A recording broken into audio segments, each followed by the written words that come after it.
त्रिशंकु की स्वर्ग यात्रा। इक्ष्वाकु वंश में त्रिशंकु नाम के एक राजा हुए। त्रिशंकु की इच्छा सशरीर स्वर्ग जाने की थी। अपनी वार्ता जारी रखते हुए मिथिला के राजपुरोहित शतानंद जी ने कहा, इस बीच इक्ष्वाकु वंश में त्रिशंकु नाम के एक राजा हुए। त्रिशंकु की इच्छा सशरीर स्वर्ग जाने की थी, अतः इसके लिए उन्होंने वशिष्ठ जी से यज्ञ करने के लिए कहा।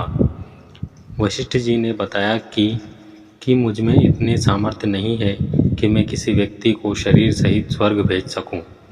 वशिष्ठ जी के असमर्थता प्रकट करने पर त्रिशंकु ने यही प्रार्थना की कि वशिष्ठ जी के पुत्रों से भी कि जो कि दक्षिण प्रांत में घोर तपस्या कर रहे थे।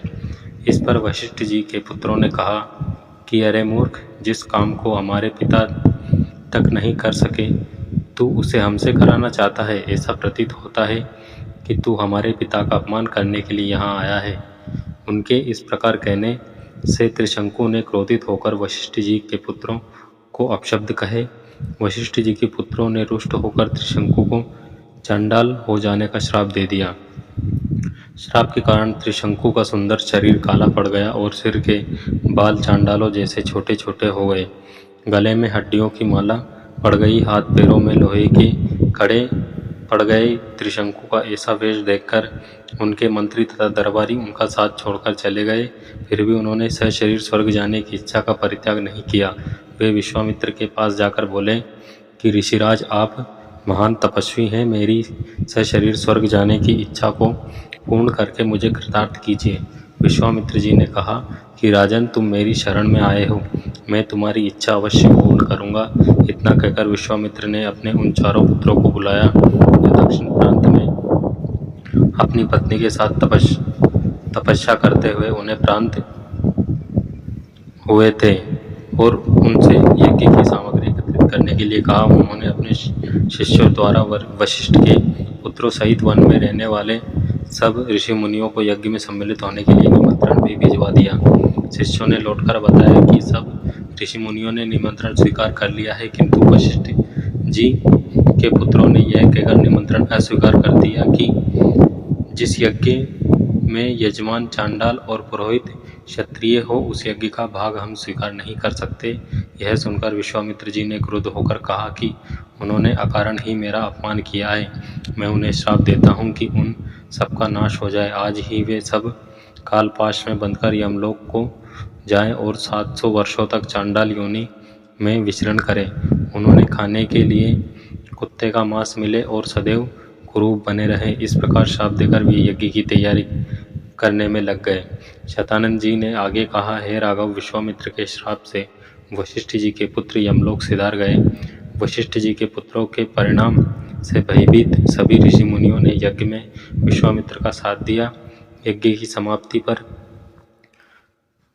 विश्वामित्र ने सब देवताओं को नाम ले लेकर अपने यज्ञ का भाग ग्रहण करने के लिए आह्वान किया, किंतु कोई भी देवता अपना भाग लेने नहीं आया।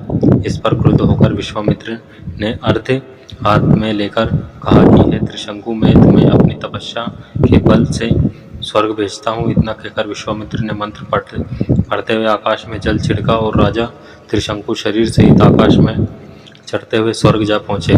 त्रिशंकु को स्वर्ग में आया देख इंद्र ने क्रोध से कहा कि रे मूर्ख, तुझे तेरे गुरु ने श्राप दिया है, इसलिए तू स्वर्ग में रहने योग्य नहीं है। इंद्र के ऐसा कहते ही त्रिशंकु सिर के बल पृथ्वी पर गिरने लगे और विश्वामित्र से अपनी रक्षा की प्रार्थना करने लगे। विश्वामित्र ने उन्हें वहीं ठहरने का आदेश दिया और वे उधर में ही सिर के बल लटक गए। त्रिशंकु की पीड़ा की कल्पना करके विश्वामित्र ने उसी स्थान पर अपनी तपस्या के बल से स्वर्ग की सृष्टि कर दी और नए तारे तथा दक्षिण दिशा में